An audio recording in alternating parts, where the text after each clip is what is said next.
I'm David Berry, I'm the organiser of the conference, and Sian Rees. Sian, are you around? I'm here. Sian is the coordinator. So if you've got any questions, do come and ask us. If you get lost or you need to find something like the toilets, etc., please do that. And lastly, coffee will be outside. I apologise, coffee wasn't actually fantastic, unfortunately. But we do have a Starbucks located just over through the double doors, so plenty of access to coffee, which is always useful at the conference. I'm going to hand over now to Professor Noel Thompson and Professor Helen Fulton to do a quick welcome to the university. Noel Thompson is Pro Vice Chancellor, and Helen Fulton is the head of the research institution that has funded the workshop. Thank you. Okay. Well, on behalf of the university, it gives me enormous pleasure to welcome you all here to this workshop on the computational turn. To use the well-worn terms of the research councils, this is a workshop, this is a colloquium which is both timely and significant. Indeed, some might say that it is not just timely but overdue, raising as it does fundamental questions, I think, for the arts and humanities about how we work, what we work on, and even who we work with. And I think the workshop is particularly timely, coming as it does just a few days after the announcement of our success in the EPSRC Bridging the Gaps competition, a success that saw Swansea come through in the field of 58 other institutions to secure a £900,000 award to foster collaboration between our STEM areas and our arts and humanities and social science communities. Now these conversations, these collaborations will take a variety of forms, but they will in many instances, I think, be underpinned and they will be informed by some of the new technologies whose possibilities, whose challenges will, amongst other things, be the focus of the workshop today. And it gives me particular pleasure to welcome to university our two distinguished guests from the United States who will be delivering the keynote papers. Professor Katherine Hayles, who is Professor of Literature at Duke University and who teaches and writes on the relations of science, technology and literature in the 20th and 21st centuries, and is the author of a number of major monographs, one I note with the arresting title of My Mother is a Computer. I suppose as long as one's father isn't HAL 9000, that shouldn't give too much cause for concern.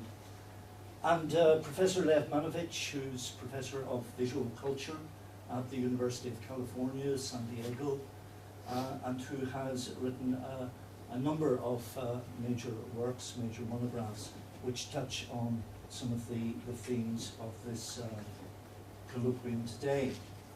But I would also like to extend a warm Swansea welcome, figuratively if not literally, given the temperature outside, to our other guests, and particularly those from outside the United Kingdom.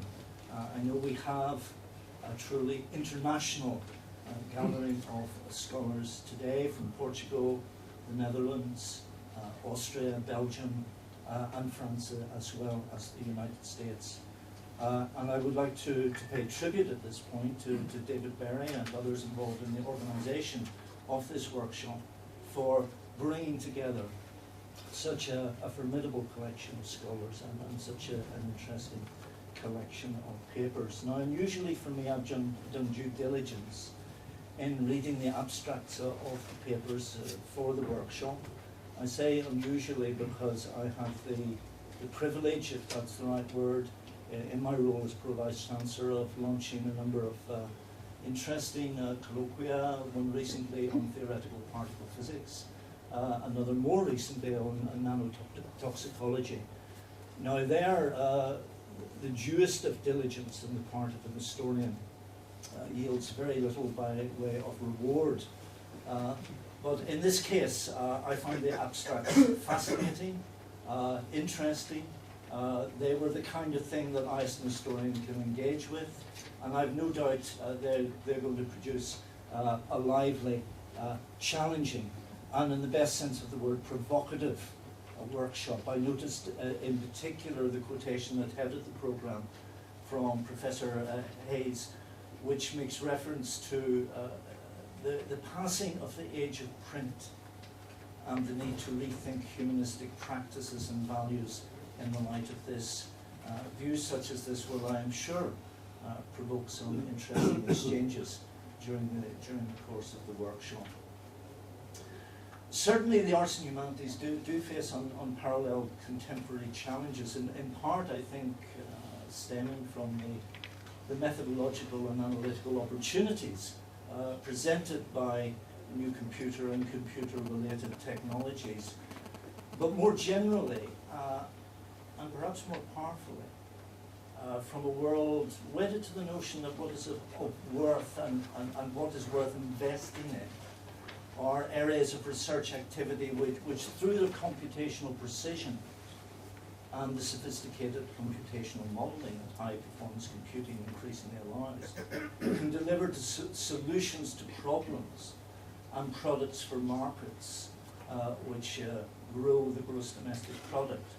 In that context, the attractions, the temptations of a computational turn for the arts and humanities are indeed powerful.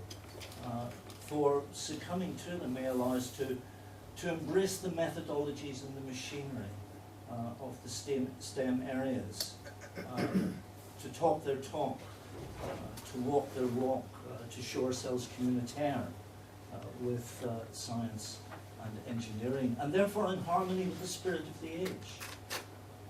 And certainly the spirit of the age is mediated by potential funders.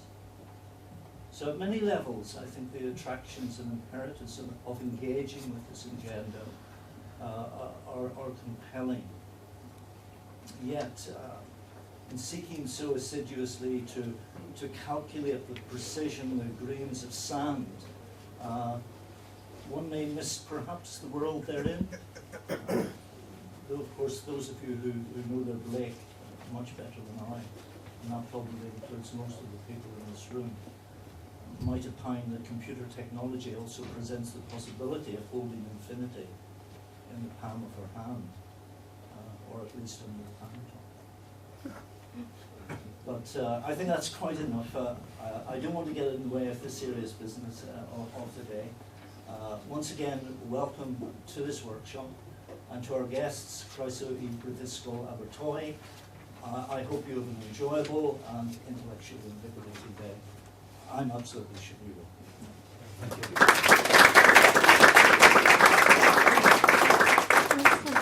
you. Perhaps I could just add my welcome to that of Noel. I'm Helen Fulton, the Director of the Research Institute for Arts and Humanities in the School of Arts and Humanities, whose job it is to fund this kind of thing. I don't think we need to leave. This is the 9 o'clock rehearsal, as far as I know. Every Tuesday in Swansea we have this bizarre ritual of the test fire alarm going on. So I also want to welcome our international guests, and in particular our keynote speakers, Professor Hayles and Professor Manovich, who I saw coming in off the back. It's extremely exciting for Swansea to host a conference like this and to have two international speakers of this calibre. The role of the Research Institute is really to bring disciplines together, to show how arts and humanities can participate in other disciplines across the campus, and that we really have something to bring to the table in terms of what arts and humanities research can offer to other kinds of research in the campus. And I think a cross-disciplinary conference of this kind really shows what we can do, because really the role of arts and humanities is to deal with the human subject in all its variety. And what you're talking about today is a kind of decentering of the human subject into a sort of post-human cyborg perhaps, or something like that.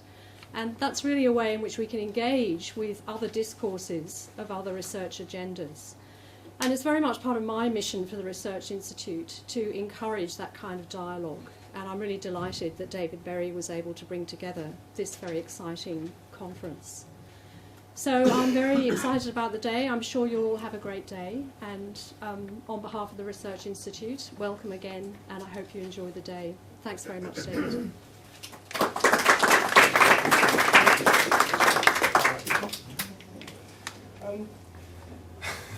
There are only 4 more people I think you're going to do welcomes. No.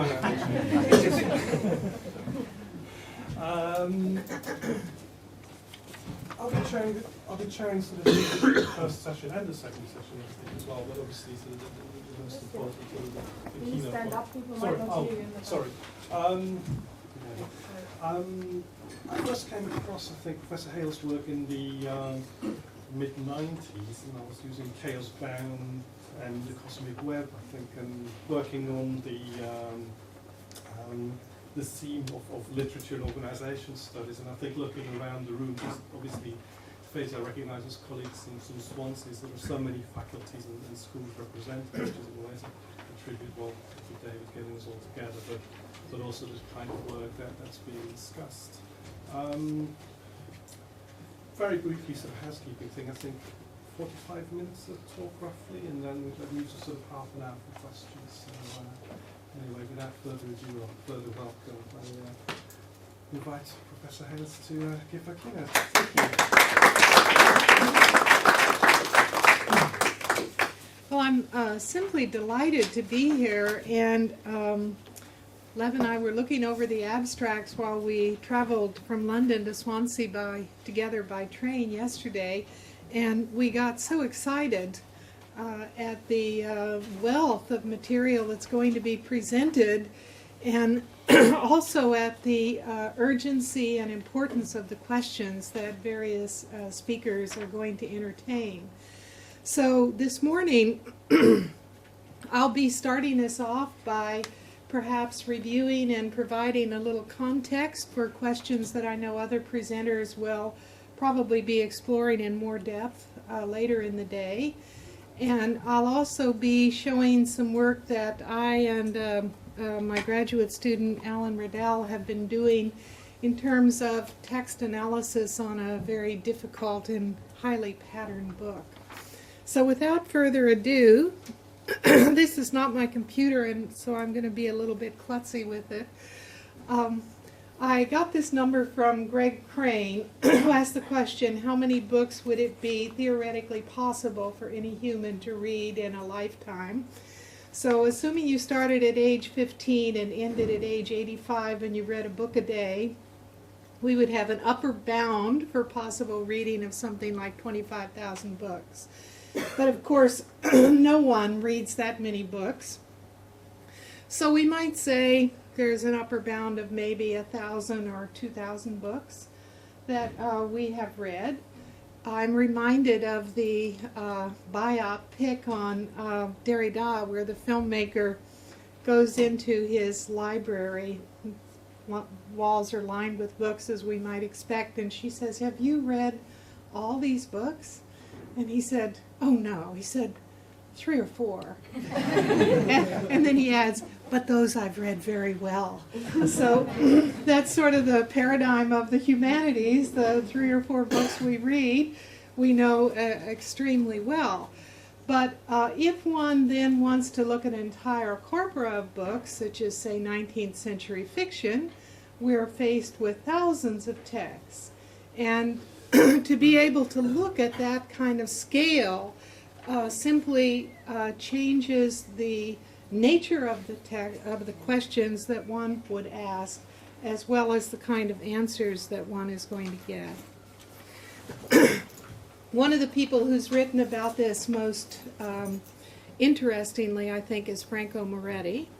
And he throws down the gauntlet to the traditional humanities when he talks about distant reading, obviously an analog to close reading, and makes the astonishing claim, at least for the humanities, of research being a patchwork of other people's research without a single direct textual reading, which would certainly count as heresy in the traditional humanities. Distant reading, where distance, let me repeat it, is a condition of knowledge. So making a strong claim there that not only is distant reading a knowledge productive practice, but that it can yield new knowledges that were never available before. And of course, this kind of graph is the sort of analysis that Moretti's techniques yield, where he shows us the lifespan of three very different kinds of genres, epistolatory, Gothic, historical, notes the interesting fact that each of these genres seems to have a vibrant lifetime of about 30 years, and then asks a provocative question that his own research in fact can't answer, and that is, why should these different genres all have the same approximate lifetime? And his answer, of course, is to say that it's the lifetime of readers, that is, the generation of readers who would be interested in these genres. But I think that's not an entirely satisfactory answer. I think there are some problems with the evolutionary model that Moretti uses later in this book.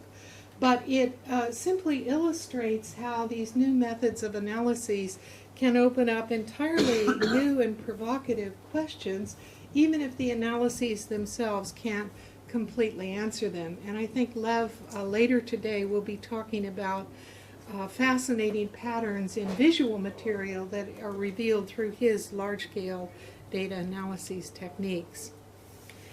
So when we see patterns like this, where we're talking about thousands of texts in this instance, and when Moretti privileges distant reading over close reading, we come to one of the fundamental questions that I know Lev will be talking about in his presentation and other people as well. We seem to get a kind of binary here between the generation of pattern versus hermeneutic interpretation.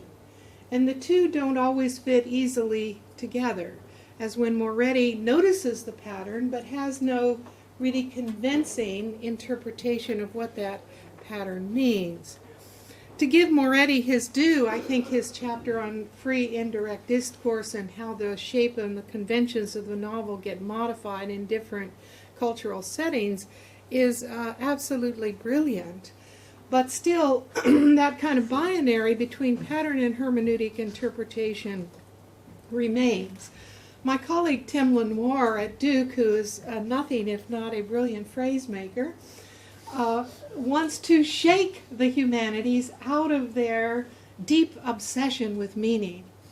And so his advice to us is forget meaning, follow the data streams. And when I pressed him on this in my interview with him, he was willing to concede, yes, meaning has to come in at some point in the process, but his charge is meant to imply that if you start with questions of meaning, you already have so many conscious and preconscious assumptions about what constitutes meaning that it is apt to blind you to significant phenomenon. If, on the other hand, you start with an analytic tool, for example, the algorithms that he has used to analyze something like 6 million patents on RFID technology, you can dispense with those assumptions to a large extent. So he also says that's why I'm totally against ontologies. His own algorithms use a minimum of assumptions, and then he lets the assumptions come later when the patterns emerge.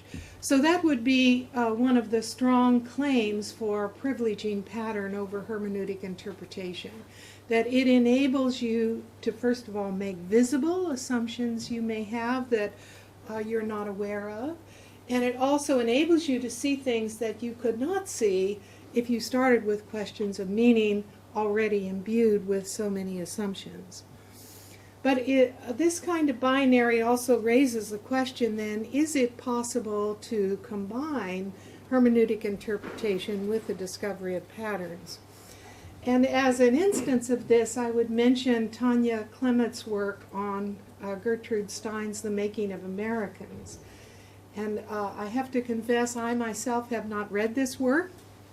But Tanya tells me it's over 900 pages, and it's filled with relentless repetition with very minor variations. So when I asked Tanya if she herself had read all of Making of Americans, she said, well, it depends on what you mean by reading. She said, I have passed my eyes over every page. But she has a young child. She says, late at night when I'm already tired, I have to confess that I'm 5 pages on and I realize I have no idea of what I've read. So there is this kind of soporific effect of reading Making of Americans, and it has been called the most difficult book to read that has ever been published. So precisely for that reason, it's a very good test case for procedures. So Tanya's algorithms, based on word frequency and also algorithms, was able to establish a few crucial facts about this text. First of all, she discovered that right around the spine of the text, that is to say the center of the text, there was a 500-word passage that repeated itself exactly, with the exception of 5 words that were different. So this alone was an interesting discovery, because any literary studies person would immediately want to know what is significant about this passage, that it's repeated exactly, what is the meaning of these 5 words that are different. But then Clement went on to make further interesting discoveries.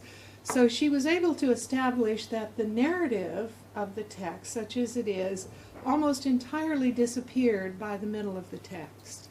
And narrative is, of course, a very powerful tool for the human imagination to remember large amounts of material.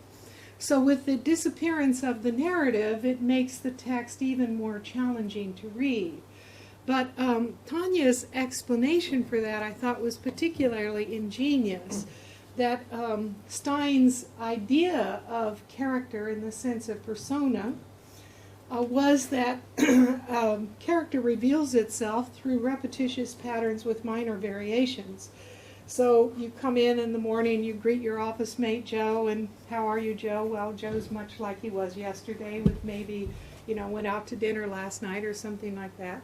So we know people through these repetitious patterns and then slight variations amongst them. And her idea is that the structure of the Making of Americans springs from a deep pun, character meaning persona, as in literary persona, but also character meaning grapheme. And by the middle of the text, the emphasis has shifted from the revelation of character as persona to the revelation of graphemes as characters in the text. And so what is revealed in the second half of the text is the nature of those repetitious phrases that keep repeating with very minor variations. So that kind of analysis and hermeneutic interpretation here we see completely married to the statistical analyses that she was doing. And it provides a good example, I think, of how hermeneutic interpretation and pattern can be synergistically interacting with each other rather than sort of at two ends of a spectrum. Going back again to Tim, Tim is willing to make the strong claim about the algorithms he and his colleague have developed to read patterns, that the computer, in fact, is reading. Now, this is a controversial claim for any humanist, because reading is one of our most highly treasured and privileged terms. Reading is what we think we do, and we do very well after years of practice and apprenticeship, along with writing. So to say that a machine can read is waving the red flag in front of the bull, as it were.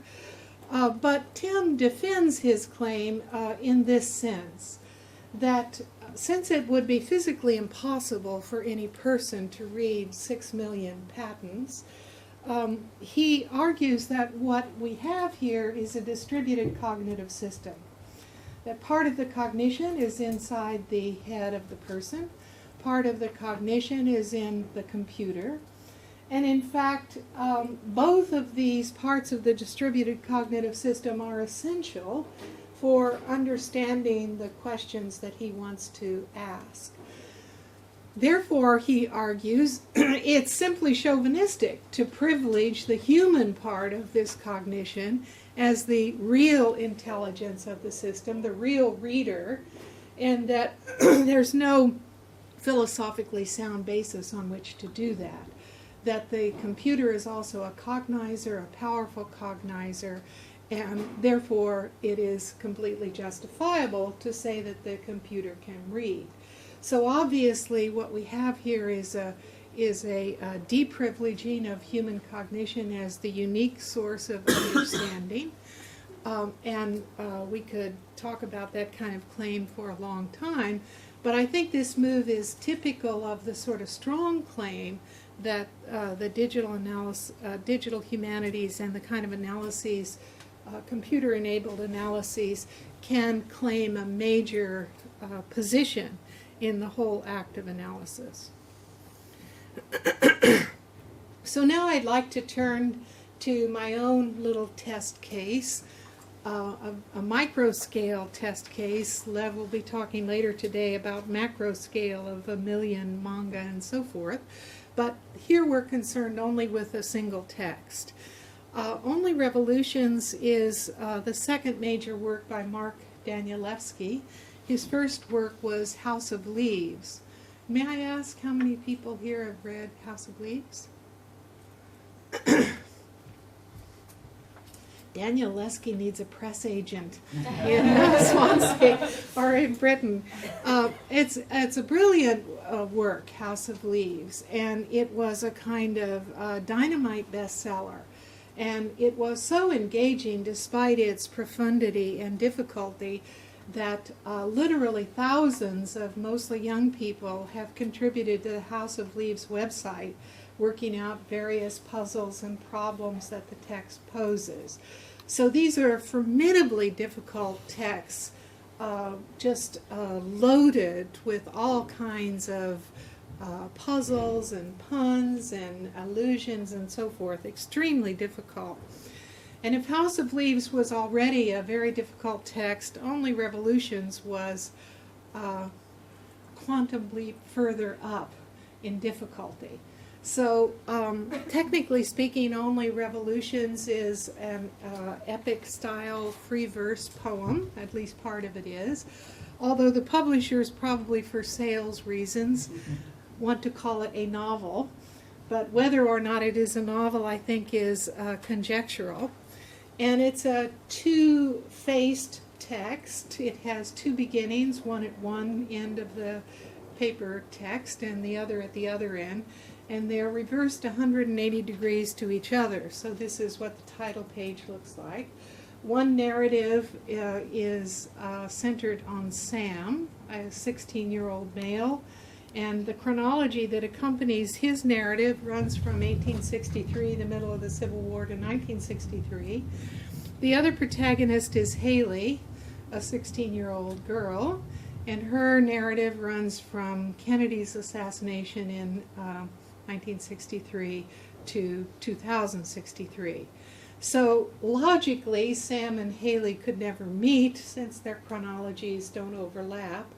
But they do meet, they fall in love, they become lovers, and they enact a kind of Romeo and Juliet story. So this is what one of the pages looks like. And you can't really see it on this slide, and I'll give you a schematic of it later. But this is Sam's narrative, and this is the chronology that accompanies Sam's narrative. Haley's is reading in this direction. This is the chronology that accompanies her narrative. And the chronologies are little factoids, each with a date heading. And there are very complex relationships between the narrative portions and the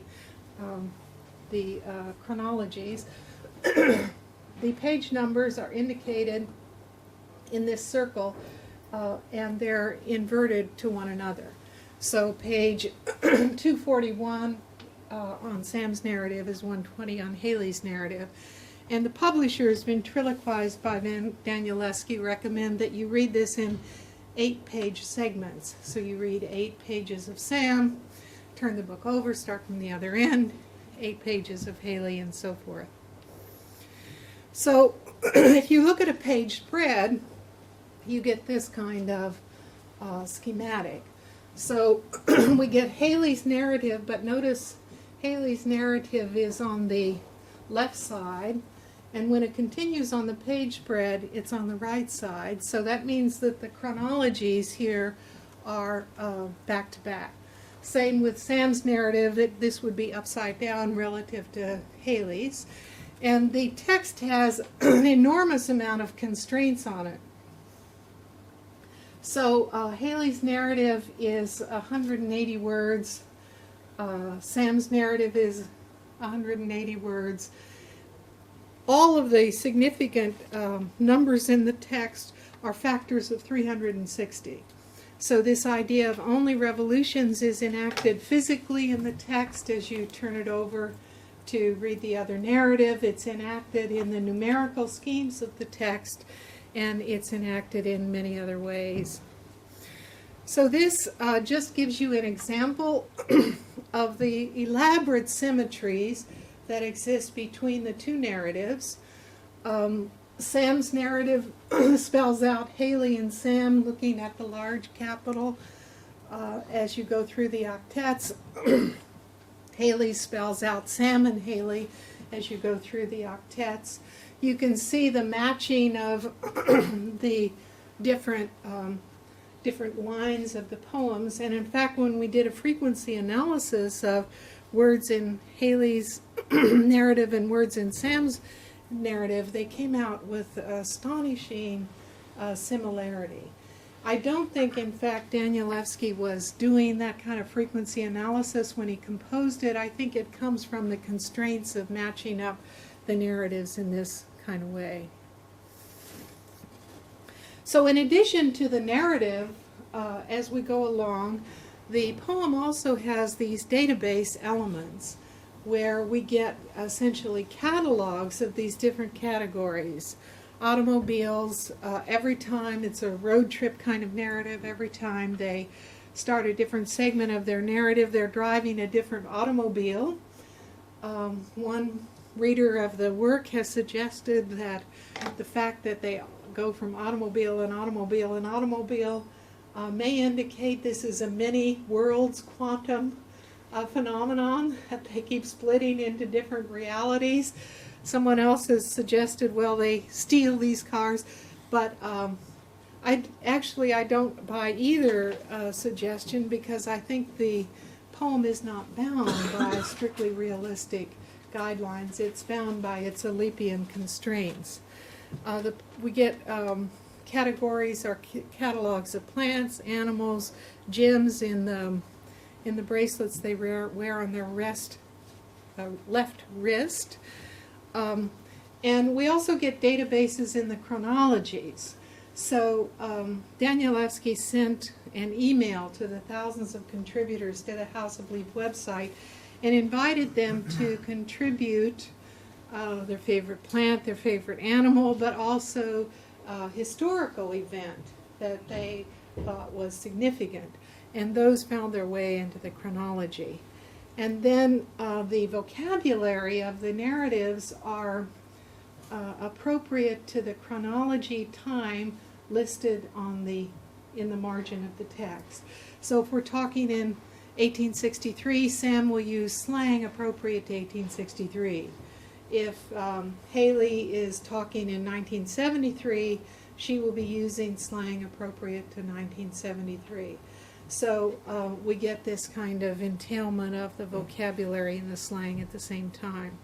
And then we get algorithmic variations in names at a particular place in the text. This is an example of that, where it's cycling through the different possibilities within a given name structure.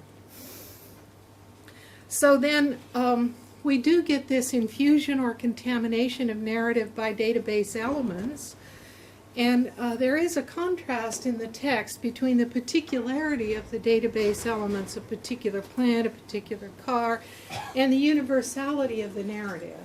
So Haley and Sam refer to their relationship through the capital letters US, which of course also stands for US, and which also I think alludes to the universality of readers of the text. So there's this constant tension in the text between the particular and the universal. The narrative is linear or syntagmatic, but because it has these combinatoric variations, it's also paradigmatic in the way Lev has suggested is the case with narrative and database. And the data elements are combinatoric, but they're also linear in the chronology that they follow. So again, we get the kind of matching up of these discourses with one another. And this kind of matching, along with all of the numerical and other constraints, constitutes a kind of imprisonment of the protagonists. So the protagonists, in kind of on-the-road fashion, want to be free. They want to be free of all constraints. They want to be free of school. They want to be free of their parents. They want to be free of all kinds of regulations and constraints that govern 16-year-olds in most societies. But they are caged within an extremely highly structured narrative. And so there's this tension between the desires of the narrative desires of the protagonist and the formal requirements of the form that generates the primary conflict in the text. So there are conflicts in the narrative, and we know narrative always needs conflict in order to work. But the major conflict here is between form and freedom, is between sexual desire in particular and the very rigid numerical constraints that the text follows. So we get various kinds of markers of time in the text, as well as in the chronology. But in narrative time, we get, as I mentioned, an enactment of the Romeo and Juliet star-crossed lover story. Early in the narrative, they find 12 jars of honey, and the consumption of these 12 jars kind of marks their progress toward an inevitable end. There are large dots in the narrative that mark the scenes that correspond to Romeo and Juliet. So we know that their end is sort of foretold and already forecast. At the beginning, when they have sex, Sam refuses to ejaculate inside Haley. She's incapable of having an orgasm, and they finally marry after a fashion, although not formally. And at that point, he does ejaculate inside her. She has an orgasm, and we understand that that marks the entry into the possibility of reproduction and therefore adult life. And at that point, their only options are to go along and have a rather pedestrian future, or to flame out like a falling star and explode at the end. And of course, that's what happens. So the way the book is structured means that when you if you're reading, say, Sam's narrative, when you come to the final page of Sam's narrative, you're also at the beginning of Haley's story. And so the sort of suggestion is that this is an endless text in the manner of a circle, that it could go on forever, that when you flip the book to read Haley's first page, you're then starting all over again through the process of reading. And in that sense, they're always 16. So let me show you some results that we had from the kind of analysis that we were doing. So let's see. We minimized these, didn't we? Okay, so let me first show you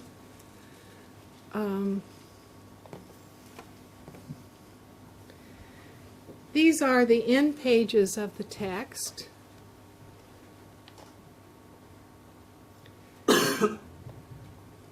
So these are the pages on the inside of the hardback cover, and then the next page has a page spread that looks like this. And in the actual book, it's mirror writing, so it's backward. We flipped this in Photoshop so that we could read it. And you'll see that it says here, the now here found crossed out concordance. But this is a strange concordance, and to understand the function of this concordance, we have to know something about House of Leaves. So in House of Leaves, Danielewski found a runaway bestseller, much like Thomas Pynchon did with Gravity's Rainbow.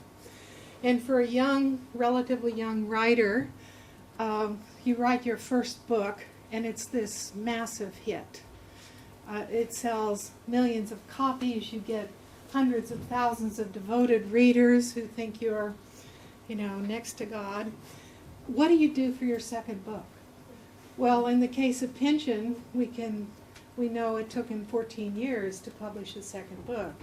And we can imagine the agony that a young writer feels. Well, that's great, I've got this great hit, but now I publish my second book, and what's everybody going to say about Vineland? Well, it's okay, but it's no Gravity's Rainbow. So Danielewski had an ingenious solution to this Pynchon-esque problem. What do you do for an encore after you've had this fantastic hit? And his solution was that he would write the mirror text to House of Leaves. So Only Revolutions is the mirror sibling to House of Leaves in my interpretation. House of Leaves is excessive, it's graphomania, it's all about writing. Every possible surface is scribbled over in the text.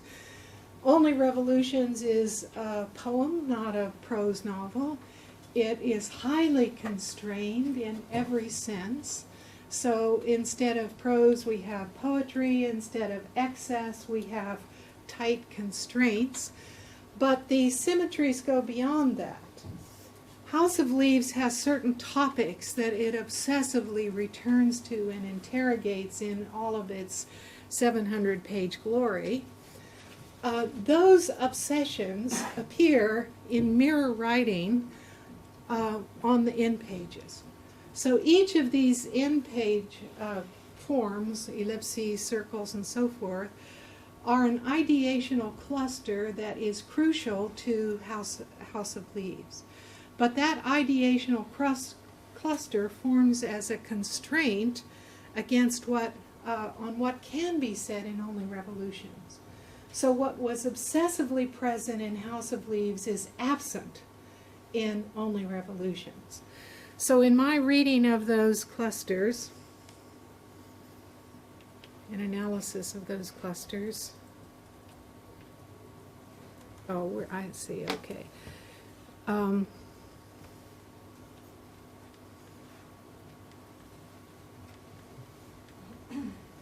Is this.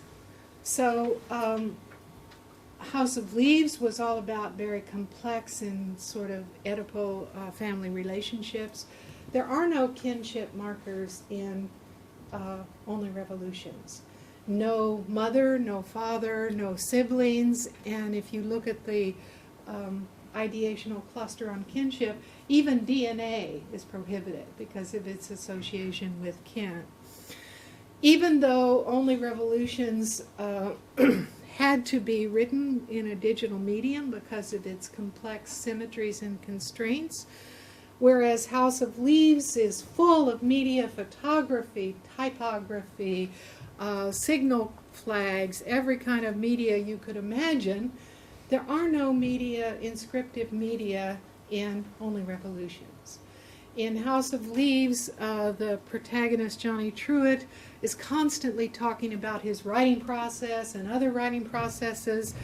There's no explanation for how the manuscript of Only Revolutions came into being. In House of Leaves, sight and blindness is crucially important.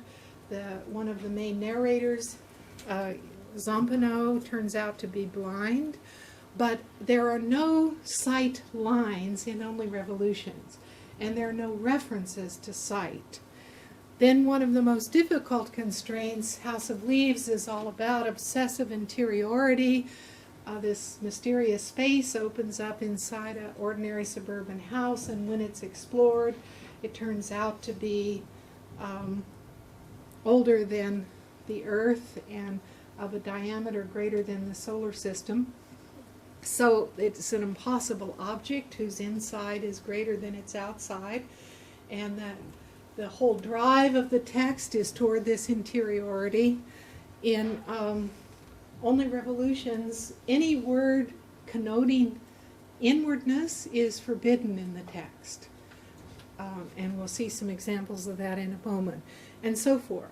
So this is a very elaborate set of constraints and very challenging. If you're writing a novel, how do you write such a novel, for example, without interiority? So now we have an interesting problem. And the problem is this. So it's appropriately called a spoiler map. And we can take a look at the spoiler map here.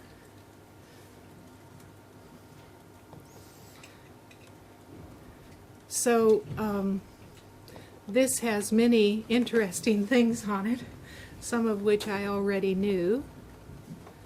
Let's see if we can bring this up.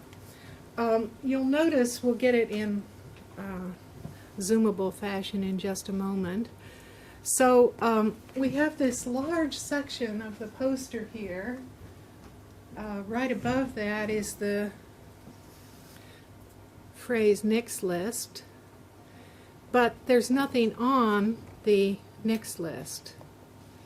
So Danielewski is teasing us here. There is a Nick's list.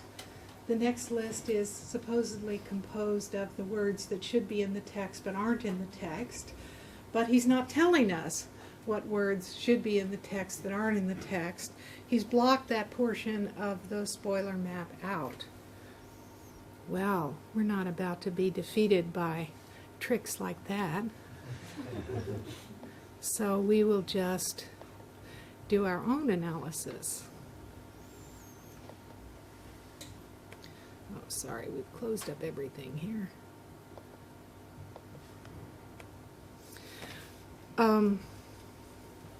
Okay, let's see. So there's the concordance. Next list, okay.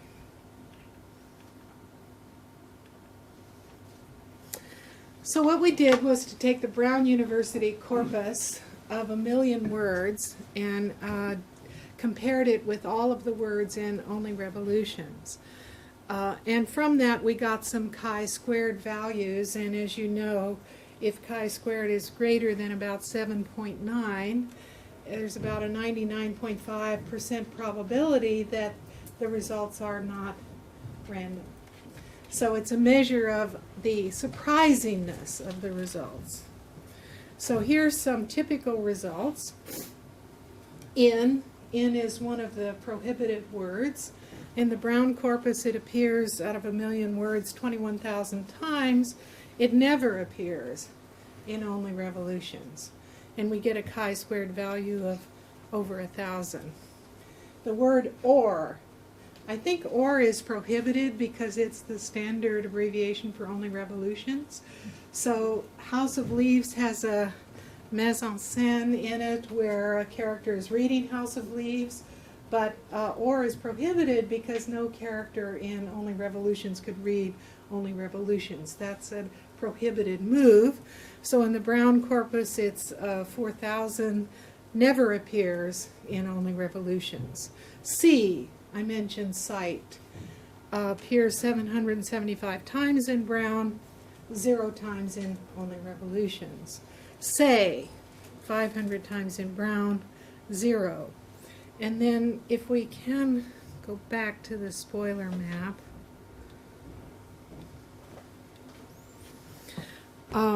No, actually, it would be better to go to this.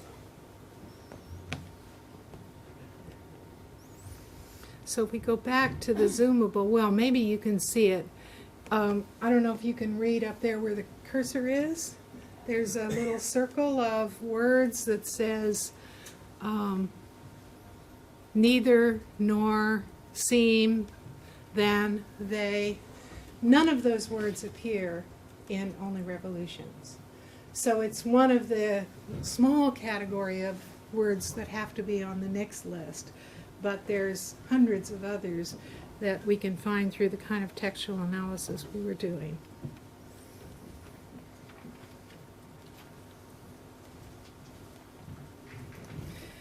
So where are we then in sort of summing up what our analytics on this text show in relation to our hermeneutic interpretation?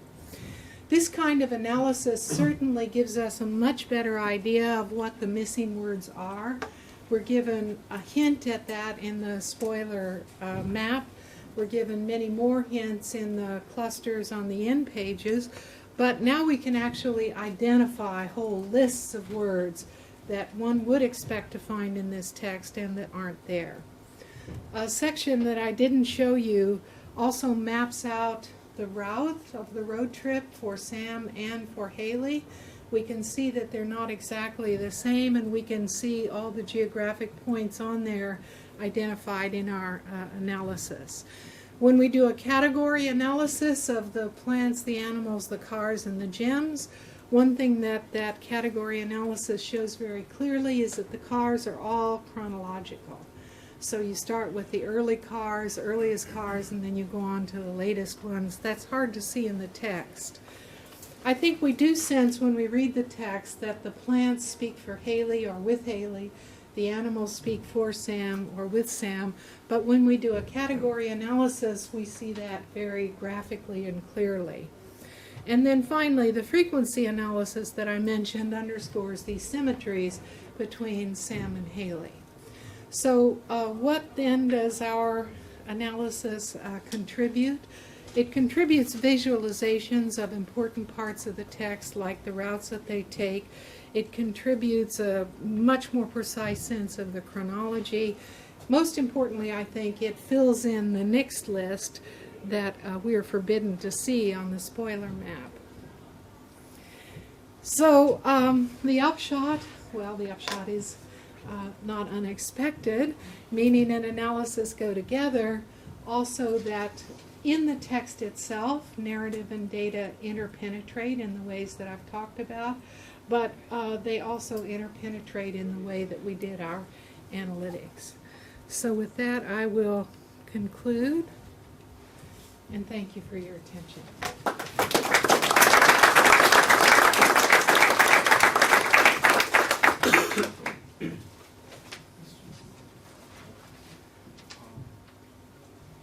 Okay, thank you for a fantastic talk.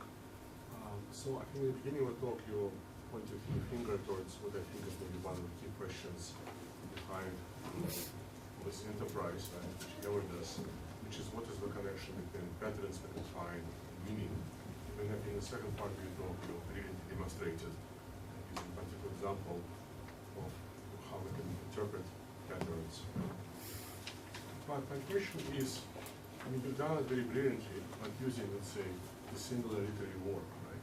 Yes. And what I'm thinking is that, let's imagine we want to analyze 20 billion photographs on Facebook, which we technically now can, assuming we get access, but that's a secondary.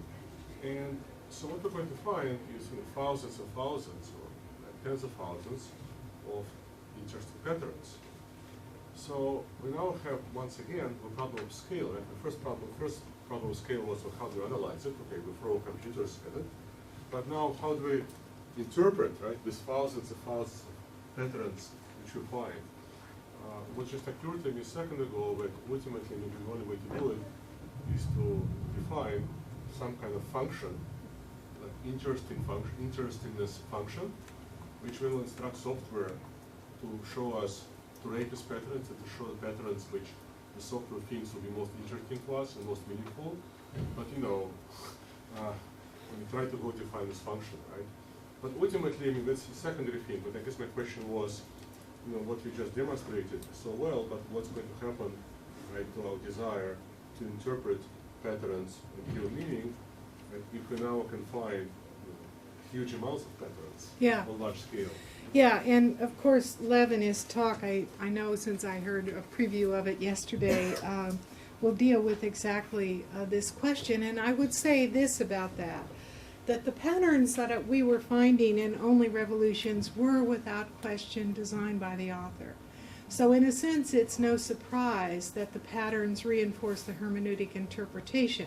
Both are the result of conscious artistic design. They had to be, because you don't get a chronology of cars through random association. So that result is unsurprising. In the kind of work that Lev will be showing later, the patterns are not the result of conscious artistic design on the part of one auteur. As he said, they're correlating masses and masses of data. And I'd like to suggest that what those patterns hint at is what Nigel Thrift calls the technological unconscious. That is, what's being revealed by those patterns are assumptions, cultural assumptions, that may not be explicitly articulated anywhere, but are implicitly instantiated in creative and artistic practices. So I mentioned before that one of the advantages of pattern over hermeneutic interpretation is that it doesn't necessarily embody the conscious and preconscious assumptions that we have when we create something, but rather it allows us to discover patterns of which we may not be aware, and of which the creators of millions of pages of Facebook may not also be consciously aware. They see something else, they like it, they sort of design something that looks the same but maybe some kind of variation. So what you're tapping into there, I think, is at least potentially this technological unconscious. And why do I call it a technological unconscious? Well, for the same reason that the kind of media on which Only Revolutions was created had so much to do with the form and the content of that work, that this kind of work would be almost unimaginable unless you had two computer screens, large scale, side by side, one showing the text reversed to the other and so forth, which Danielewski in fact did. So the technology is part of what constitutes those unconscious assumptions. The capabilities and the limitations of the technology act as perhaps unconscious constraints on what is going to be designed, as well as, of course, conscious constraints that we all encounter. But the technology, let's say in a software program like Flash, embodies certain assumptions about what constitutes a narrative, what constitutes a sequence, and so forth, in the very way that it's designed. And the people who use Flash may or may not be aware of what those assumptions imply, but they embody those assumptions every time they use that software package. And it's that kind of technological unconscious that operates on the massive scale that Lev is going to be concerned with, and that can be revealed by pattern analysis. Now, of course, it may also reveal quite conscious design decisions, as one of Lev's examples that he was showing yesterday were thousands of pages of Time magazine covers. Well, usually the designers who design those covers are quite conscious of color placement and choices like that. But operating along with those conscious assumptions, I would argue, are a whole host of largely unrecognized preconscious or unconscious assumptions as well. Yes? Do you have any concerns that the pattern analysis, because it's mapping unconscious, can lead to behavioral mapping or profiling? Well, I do think that there are connections between that, between behavior on a macro scale level and this, what Nigel Thrift calls the technological unconscious. And in my talk yesterday in London, in fact, I was trying to offer a model for how one would think together the technical unconscious and the focalized content of attention. And in my model, there is a strong feedback loop between the technological unconscious, or what's now being called the new unconscious or the adaptive unconscious, and attention. And part of the argument there was that an information-intensive environment is changing not only the content of attention, but mechanisms of attention. And that's another whole argument I won't go into here. But yes, I think it's necessary, in fact, to construct a model or models that will put these two dynamics into synergistic interaction or competitive interaction with each other.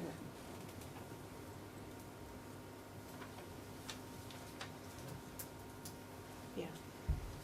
Thank you for the talk. And first of all, a comment, because I thought it was a very interesting example of a young writer who is probably clearly influenced by visual culture, and the novel that he writes. And I couldn't help thinking that how easy it would be to make a film, to just, in a montage, to just pick a timeline-based media to show what he wants to show. My question would be, we speak of databases, so would you suggest that we have to tailor our database very much to the field that we are researching, otherwise we won't see what we want to see? Well, I think Lev alluded to that in his question. Sort of the trick here is to find those analytics and parameters that are going to reveal interesting patterns. And then I noticed there's a talk later today on what is a pattern. That's a highly non-trivial question. Another highly non-trivial question is what is an interesting pattern? That's even more non-trivial. And that, I think, is part of the art of database analysis, in addition to the analytics of it.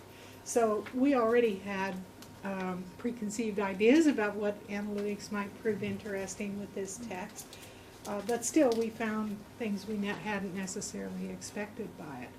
And in your earlier comment on film, I'll just note that Danielewski's father was a filmmaker, and Danielewski was, I would say, abused during his childhood by his father sitting them down, he and his sister, and he had a professional screen and professional projector, and he would show these, 9 and 10-year-old children art films, and then after it was over, there would be an interrogation. How was that scene constructed? How was that scene lighted? And so forth. So there are filmographies in House of Leaves.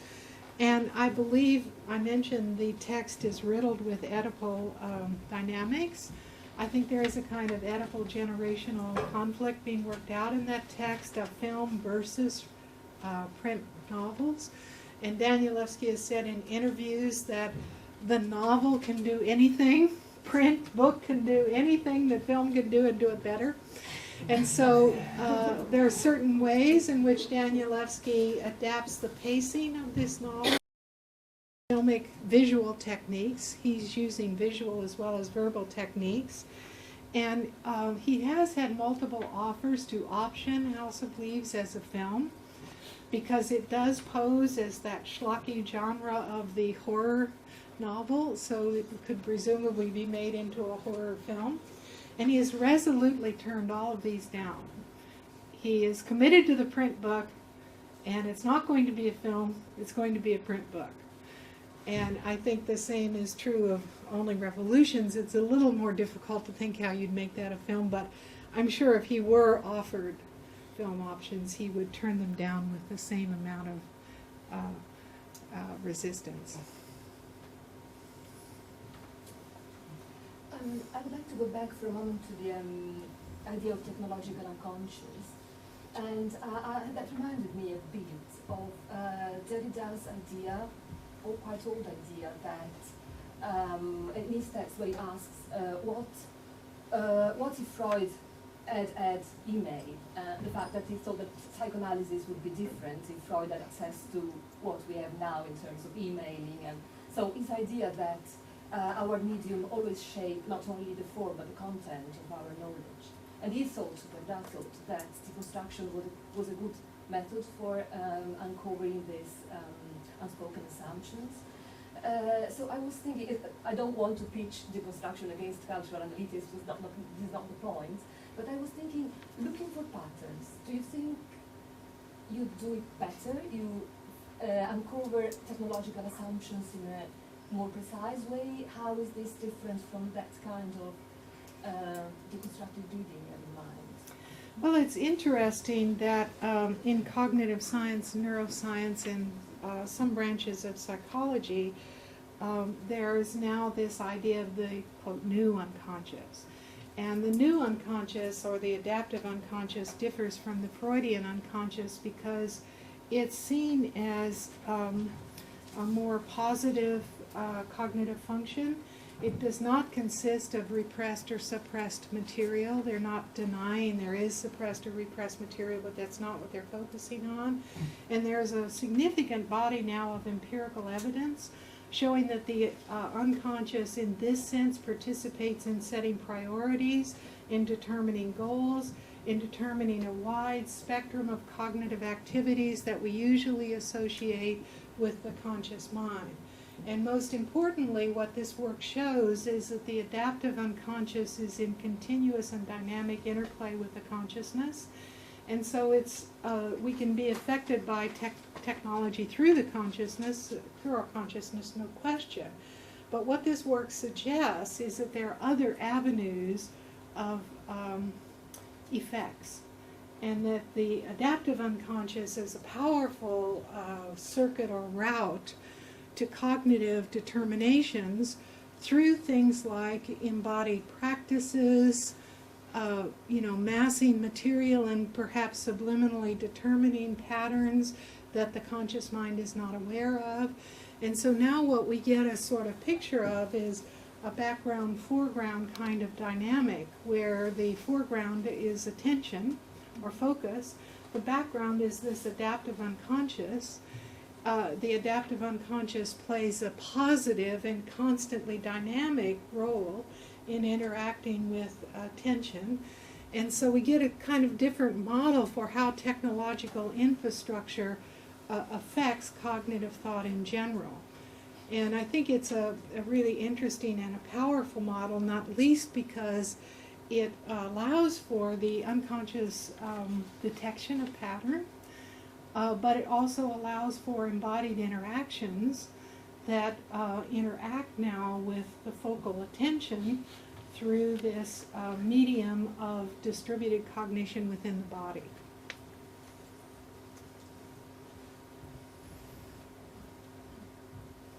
If I may ask a question. Yes, of course. So talking about sort of technological unconscious and so on, the resonance I had with me immediately was Frederick Jameson's Political Unconscious, and sort of his 1981 book where the novel gives us this mediated access to the political unconscious of the 19th century and so on. When you talk sort of about unconsciousness here, sort of does it give us access to something, or is it sort of grappling with that concept, or maybe is there a link with that kind of work on political unconscious? Oh, well, I think there's definitely a link with it. And it's no accident, I think, that Jameson was among the first to point to the importance of cognitive mapping as well. So the idea that we're sort of adrift in a sea of information, and we need to find ways to map those configurations that are too vast to be grasped in their entirety. So I think that very much is related both to what Jameson would call the political unconscious, but more broadly, I would say it relates to cognitive mapping. And I would just kind of amend Jameson a little bit here by saying that the kind of cognitive mapping I was suggesting happens on both the conscious and the unconscious levels. But to get the full impact of that, I think we have to reach beyond the Freudian or the Lacanian unconscious to this newer work in neuroscience and cognitive science, so that we're not dealing solely with a kind of repressed or suppressed function, but rather kind of a much broader processing of information-intensive environments.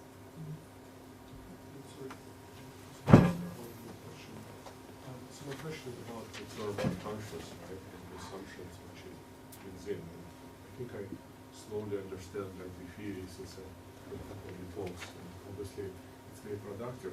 But I'm wondering if we can look at this also from a different point of view, right? Let's say, think about contemporary theory of biological evolution. Okay, so people postulate various processes of mutation, selection.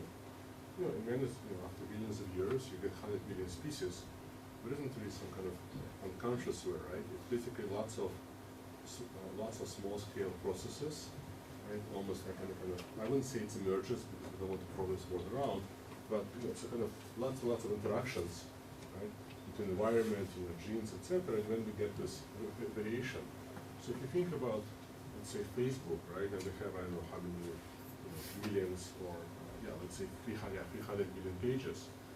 Well, we can describe variability, right, in patterns across those pages, but I would say is that in many cases the result of very conscious decisions of particular users, right? I'm going to put this content, I'm going to borrow, this graphic from here, etc., and then at the end we get this, let's say, kind of variability, right, over this 300 million pages, which is simply the result of lots of individual decisions which go into creating individual page.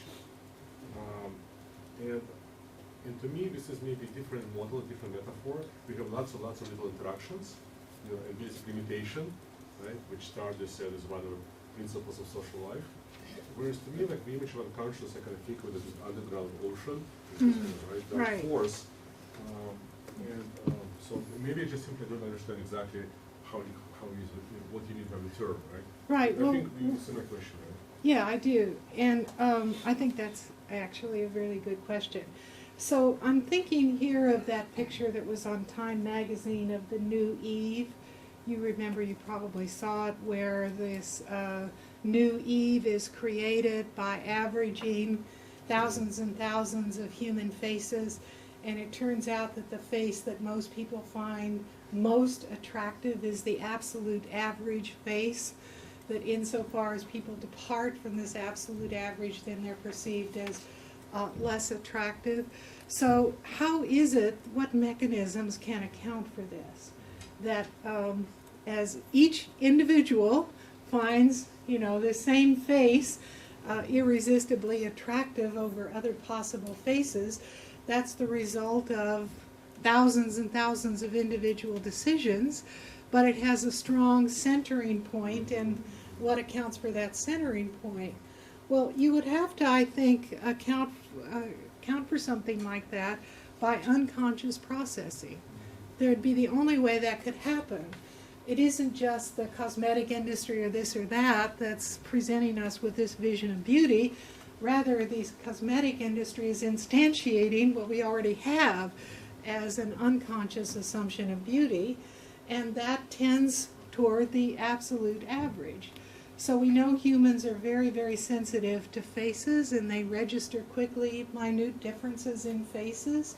We have tremendous face recognition software built into us, and that software is averaging all the faces we see and coming out with the beautiful face, and the beautiful face is that average face.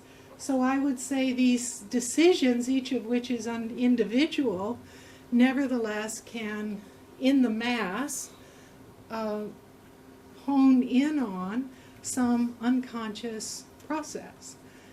So that would be an example of how that happens. And you mentioned, okay, somebody's composing his or her Facebook page.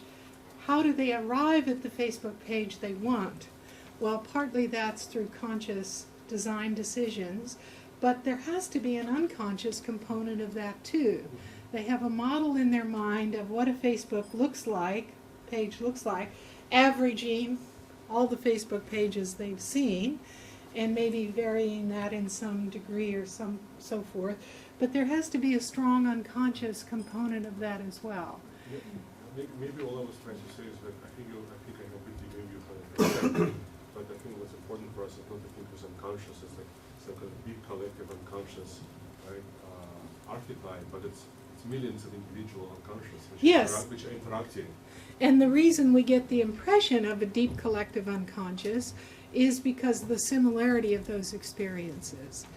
And you take the same people in roughly the same technological milieu in the same period, and they will all share certain kinds of experiences. We've all been on a train, we've all been on a subway, we've all answered email and so forth. And so it's no accident that these kinds of collective patterns emerge, but I agree we should not leap to a kind of Jungian collective unconscious to explain it, although it may be necessary to talk about evolutionary processes. So I just want to make one other observation about evolutionary processes. I noticed that later today someone will be talking about technogenesis and technicity, the idea that humans co-evolved with tools from the earliest days of the human race. I completely concur with that kind of argument, but it doesn't explain contemporary developments, because technogenesis operates at evolutionary timescales of thousands or millions of years. And if we want to talk about contemporary developments, we can still use an evolutionary explanation, but it has to be an epigenetic explanation, epigenetic or environmental explanation, that these processes are not transferred from person to person through genes and DNA storage mechanisms. They're transferred from person to person and creating a common base of experience through environmental influences. And yesterday I mentioned the Baldwin effect proposed by Mark James Baldwin towards the end of the 19th century as a modification of Darwinian selection. And Baldwin suggested this, that there are these evolutionary selective processes, but there's a further complication. When an organism has a mutation, it tailors its environment precisely to favor that adaptation. So you get enough individuals in a population tailoring the environment to favor the mutation, and now you get a kind of double whammy. You get genetic transfer of that mutation, but you get an epigenetic or environmental transfer of the influences that favor that adaptation.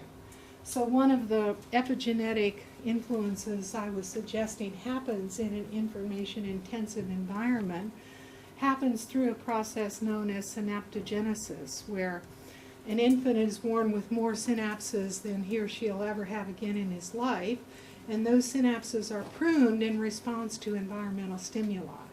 So every human brain is rewired through this process to fit its environment. And the obvious conclusion here is that in information-intensive environments, brains are wired differently than in other kinds of environments. So this is an epigenetic process. It's not being transferred through genetic information. It's being transferred through epigenetic means. But now if we introduce a kind of Baldwin effect, individuals with this adaptation to information-intensive environments will re-engineer their environments to favor the synaptic genetic effects of information-intensive environments. So what this means is that you get a constantly accelerating adaptation to information-intensive environments. And I was suggesting one way we might think about that is through hyper and deep attention. People immersed in print environments and trained in print environments, as I was, specialize in deep attention, concentrating on a single object, excluding environmental stimuli and so forth. But people who come to maturity in information-intensive environments are being adapted to hyperattention, which is a flexibility of being able to change flexibly between different information streams, being very responsive to background stimuli and so forth. So my argument is that we're seeing a generational shift in cognitive modes from the deep attentive end of the spectrum to the hyperattentive end of the spectrum. And that would be an epigenetic change, but it's a synaptogenic change, actually resulting in different biologies, but also resulting in increased environmental adaptations. And I think we see this everywhere around us, that we're being adapted as a population to more and more information streams through different media, but then that yields a preference for high levels of stimulation, more information streams, and so forth. So consequently, boredom becomes a major factor. Boredom is not a major factor in deep attention, but those of us who are teachers who think that we can command the attention of our students by standing up and lecturing for an hour are mistaken. If you let them use laptops, they're going to be surfing, they're going to be providing more information streams because that's what they've been adapted to prefer. That's just my argument. Two questions. Yeah, just a brief remark about the idea that the unconscious is something that is inside a person, and what you see in enormous scale mining of Facebook, for instance, doesn't that relate to what you called distributed cognitive systems and the idea of Andy Clark of the extended mind, that the unconscious is not like we are used to think inside us, but we engage these technologies and embody our mind in them. So that means there is no difference, basically. Yeah, absolutely. Yeah. The whole idea of a distributed cognitive system, and Clark in particular with his idea of extended mind, is talking about how human cognition is enrolled in these larger distributed systems. And I think the internet or the web is a perfect example of that, how our cognition gets enrolled in those larger distributed systems. And that enrollment in the larger cognitive system is part, I think, of what I was calling the technological unconscious. It affects our cognition in ways our conscious mind may not know, but our larger cognitive system is operating in full cognizance of what those assumptions are. Yes, I just maybe to continue that, you talked about kind of experience and the fact that, you know, we shared a lot of experiences with all kind of through technology. Isn't there also something quite interesting that in the work that you've analysed, it's about an experience that none of us will ever share, of having kind of a relationship with someone who was born after we died. Or so that actually, which is maybe also perhaps closer to kind of dreams or desires or Freudian possibilities, so that the tool is being used to kind of project out there and respond. People have the ability to respond to kind of the impossible, or actually to give form and recognize that those impossible desires or longings or kind of form part both of the individual and also the kind of belong to the technological unconscious. Yeah, I think that's absolutely the case. And you notice, well, I won't go back to it, but on the anti-concordance, I like to think of it, the crossed out words were the now, here, found, and then concordance. And what that implies, I think, in view of what you've just said, is that the now and the here exists only in the reader's imagination. That logically, these two chronologies don't overlap, but they overlap in the narrative, and it's the reader who integrates that into an impossible world. So in that sense, it's like House of Leaves. House of Leaves is about an impossible object whose inside is greater than its outside. This is about an impossible here and now that can't ever exist in reality, does exist within the book as it's mobilized by readers.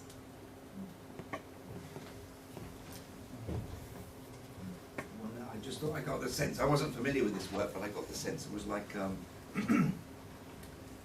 Romeo and Juliet are taken on the road by Orlando. Well, that's a very good description. Romeo and Juliet as read by Kerouac. Yeah, taken on the road by Virginia Woolf. Exactly. Perfectly on. Oh no! What last question? Can I ask a question about the limits? what would you say are the limits of pattern recognition? Because I'm new to this, but it sounds like it teaches us about the technological unconscious. I guess we've always had one, now when we're aware of it, or this version of it. What are the limits of it? What else can it do other than, I don't know, I'm not that thrilled when I discover a pattern. Should I be more thrilled? Well, I think the limits are these, that the patterns you discover are banal. That is, any intelligent reader would already know those patterns exist, or that you can't find the interesting patterns, that you are so far away from ordinary readerly or viewerly intuition that you don't know what the parameters are that are going to reveal those interesting patterns. So there's definitely an art to how you choose the parameters for your search, how you decide what are interesting patterns, and there's also the risk that someone can look at the patterns you discover and say, these aren't interesting. Why should I be interested in this? I can't do anything interesting with this. All right, so you've discovered, you know, that the letter E occurs 15,000 times in this work. What can I do with that discovery? Or I think some of the patterns that Lev is going to be talking about from a skeptic's point of view, someone would say, well, why should I be interested in this? This isn't interesting. So as we know, there has to be a kind of payoff for research. It just can't be research for its own sake. It has to reveal something interesting. It has to make an intervention of some interesting kind into ongoing discourses. And how do we know to do that? So I think that's the art to it. And that's also the risk and the limitation to it, that you won't be able to determine what those things are. Can I add a comment to that particular point? I come at it from a slightly different point of view. My research is in organisational reputation, and I can see a rather fantastic cynical reverse use of this happening in terms of trying to create exactly that sense of collective or individual unconsciousness deliberately. So in the way that the writer has deliberately created this pattern, could you use that to deliberately create reputational patterns which people can then respond to? So I can see an absolute, rather more cynical, commercial kind of, use or exploration of how those patterns might work, which is fascinating for work. Yeah, and you could also argue, I think, that good hermeneutic reading starts with pattern discovery. You know, that how do you do a good reading of any literary or other work? Well, the very first step is that you begin to notice patterns. And then you think about those patterns and you sort of begin to work with those ideas and deepen them and so forth. So there may not be as much gap between hermeneutic interpretation and pattern as I was initially suggesting. Thanks very much. Thank you very much.